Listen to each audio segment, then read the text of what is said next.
കണ്ണൂർ ITIയിൽ ജോലിക്കെത്തിയ ജീവനക്കാരെ ഭീഷണിപ്പെടുത്തിയെന്ന് പരാതി. പുറത്തുനിന്നെത്തിയ സംഘം ജീവനക്കാരെ ഭീഷണിപ്പെടുത്തിയെന്നാണ് പരാതി. 14 ജീവനക്കാരാണ് സ്ഥാപനത്തിൽ ജോലിക്കെത്തിയത്. നിഖിലാണ് കണ്ണൂരിൽ നിന്ന് വിവരങ്ങളുമായി ചേരുന്നത്. നിഖിൽ, എന്തായാലും ദേശീയ പണിമുടക്ക് അതിന്റെ പൂർണ്ണ സ്ഥിതിയിൽ തന്നെ പുരോഗമിച്ചുകൊണ്ടിരിക്കുകയാണ്. ഹർത്താലിന് സമാനമായ സാഹചര്യമാണ് കേരളത്തിൽ. അതിനിടയിലാണ് ഇത്തരം സംഭവങ്ങൾ ഉണ്ടായിരിക്കുന്നത്. എന്താണ് ഇപ്പോൾ അവിടെ നടന്നിരിക്കുന്നത്? സ്വാതി, പൊതുവെ സമാധാനപരമായ രീതിയിൽ തന്നെയായിരുന്നു കണ്ണൂരിൽ ഈ പണിമുടക്ക് മുന്നോട്ട് പോയിക്കൊണ്ടിരിക്കുന്നത്. ഈ ചരക്ക് വാഹനങ്ങൾ ഉൾപ്പെടെയുള്ളവ തടഞ്ഞു വയ്ക്കുന്ന ഒരു സാഹചര്യം ഒഴിച്ചാൽ വലിയ രീതിയിൽ ജനങ്ങളെ ബുദ്ധിമുട്ടിക്കുന്ന രീതിയിലേക്ക് ഹർത്താൽ പോകുന്ന ഒരു സാഹചര്യം ഉണ്ടായിരുന്നില്ല. പക്ഷേ അല്പസമയം മുൻപാണ് കണ്ണൂർ തോട്ടട ITIയിൽ ഇത്തരത്തിലൊരു സംഭവം ഉണ്ടായത്. അവിടെ 130ഓളം ജീവനക്കാർ ആ സ്ഥാപനത്തിൽ ജോലി ചെയ്യുന്നുണ്ട്. അതിൽ 14 പേർ മാത്രമാണ് ഇന്ന് ജോലിക്കെത്തിയത്.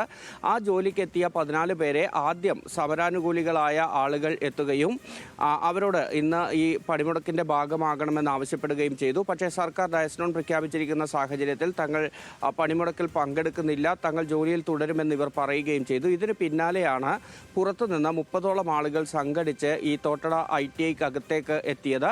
ഇവർ ഭീഷണിപ്പെടുത്തിയെന്നും അസഭ്യം പറഞ്ഞു എന്നുമൊക്കെയാണ് അവിടെയുള്ള ജീവനക്കാർ, ഈ ജോലിക്കെത്തിയ ജീവനക്കാർ പറയുന്നത്. അവരെ വലിയ രീതിയിൽ ഭീഷണിപ്പെടുത്തുകയും 5 മണിക്ക് ശേഷം നിങ്ങൾ ഇവിടെ നിന്ന് പുറത്തിറങ്ങുമല്ലോ എന്ന തരത്തിൽ ഭീഷണിപ്പെടുത്തിയെന്നൊക്കെയാണ് അവിടെ ജോലിക്ക് ഹാജരായ ജീവനക്കാർ ഇപ്പോൾ പറയുന്നത്.